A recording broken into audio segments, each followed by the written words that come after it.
Lijep pozdrav svima! Danas pripremamo osjećaj bez glave na najjednostavniji način. Potrebno nam je 1 kg osjeća bez glave.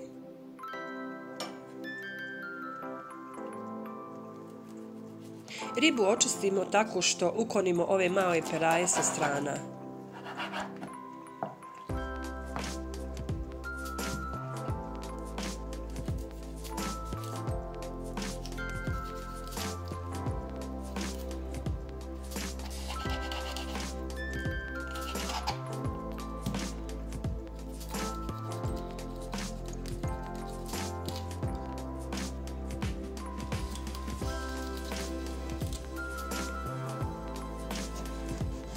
Zatim prerežemo ribu na pola.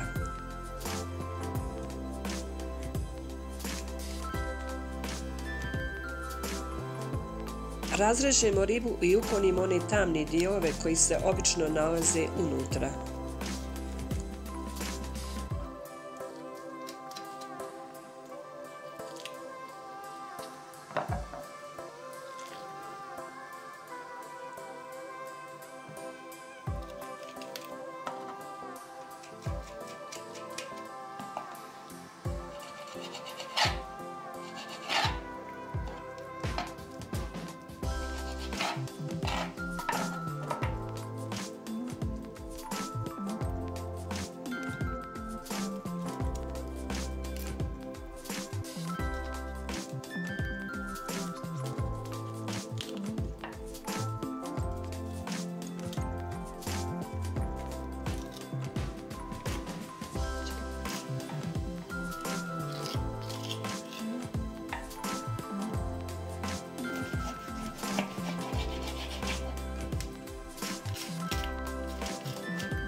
Ribu posolimo sa obje strane.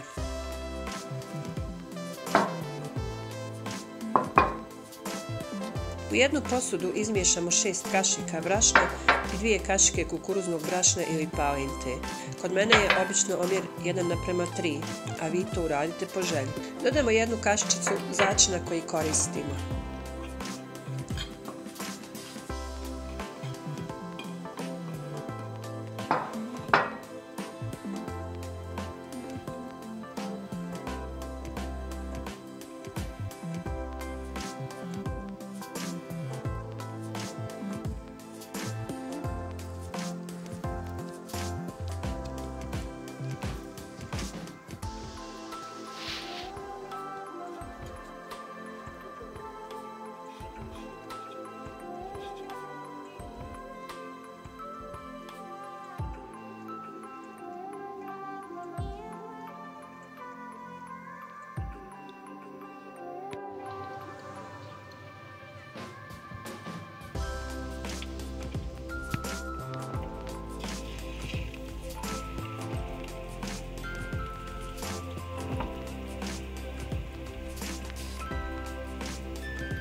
Lijep pozdrav do sljedećeg recepta.